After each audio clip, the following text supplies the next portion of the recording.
Hi everybody, Linda Watson, past president of the Canadian Association of Nurses in Oncology. I'm so glad to be here with you today doing this really innovative award ceremony. I have the great pleasure of presenting Krista Rawson with the Boehringer Ingelheim 2020 Nurse of the Year Award.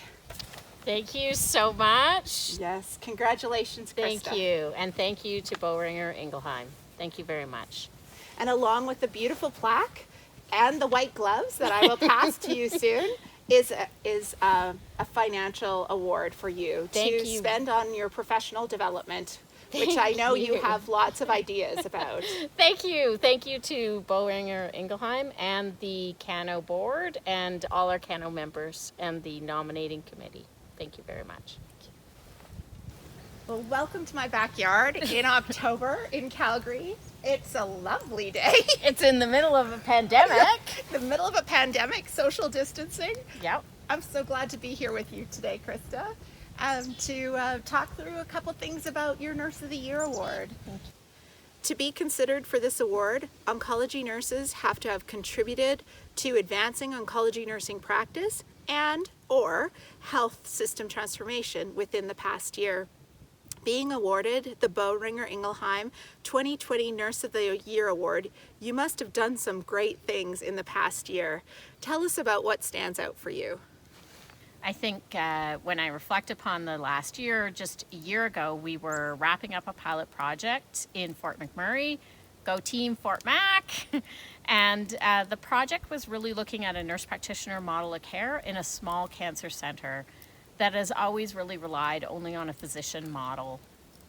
And the project involved both in-person and virtual support of patients and staff. And it was probably actually one of my favorite pieces of work in my career so far, because we looked at the experience of patients, the nursing experience, the system functioning, and how they were all influenced by the addition of a nurse practitioner to the team. And now we're using that information to kind of inform our care closer to home and how Cancer Care Alberta delivers care closer to home for our patients and new models of care. And then shortly thereafter, the pandemic hit in March, and many of us were really thrust into this time of really acute chaos. And we, in fact, had a number of staff that were suddenly on isolation. And so I jumped in and just kind of did some telehealth clinics and supported our some of our sites. And then within a few weeks, when the staffing issues settled down, we were really in a position to sort of see some of the clinical impacts that COVID was having and what we needed to do to propel our system forward during the pandemic. So I was seconded to work on kind of like our emergency response team. And I was really leading a lot of changes in the development of care during the pandemic. So how would we staff if we were short-staffed? How would we bring testing to our patients who needed to be tested rapidly because of symptoms? And most importantly, how would we deliver virtual care to keep our patients safe?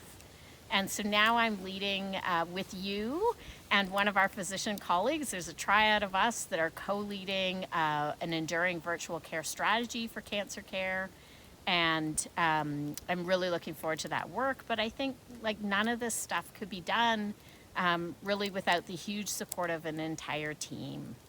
It's not possible to change, to have a year like that without the support of a whole bunch of people, our staff, our patients, and family.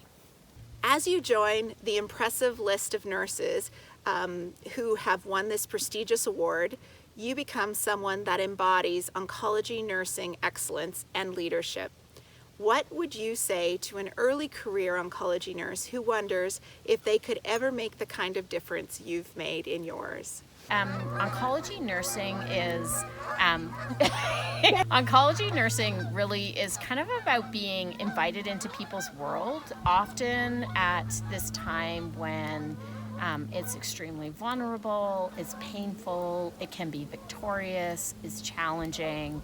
And so oncology nurses sort of sit in this very privileged position And so what I would say to new and early career oncology nurses is don't lose sight of that. Like, take that privilege, use it to inform your practice, use it to live a fulfilled life that really focuses on things that matter. And then the other thing I would say to early oncology nurses is lean in. So there's so many opportunities that present themselves over the course of a career. Be curious, research, learn, reflect, keep repeating that same cycle, and then strive to know better so that you can do better. As someone who sat across the hall from you for many years, I feel like you live it. You have inspired many of us to believe it's possible and to find innovative solutions. So, cheers to the Nurse of the Year.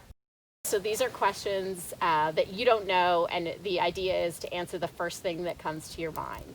So what would you have done if you weren't a nurse? Travel agent. Well, I would have been a psychologist for sure. What's on your nightstand? Ponytail clips. Multiple phone chargers, Tums, and an eye mask. What's the craziest thing you've ever done? Skinny dipping. I would say mine is running 100 kilometers. What's your favorite place to visit? Ooh, Mexico. I'm going to say Jasper. My soul is whole there. Favorite drink?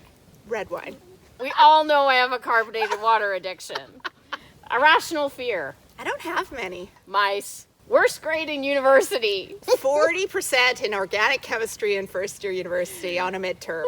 31% in microbiology, and I still made a nurse. If you could be a superhero, what would it be? Who would it be? Somebody who heals. I'm going to pick Elastigirl because really I am completely inflexible, physically inflexible, and she saves the day.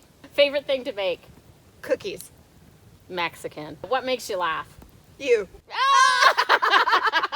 I'm going to choose the dog and Brian.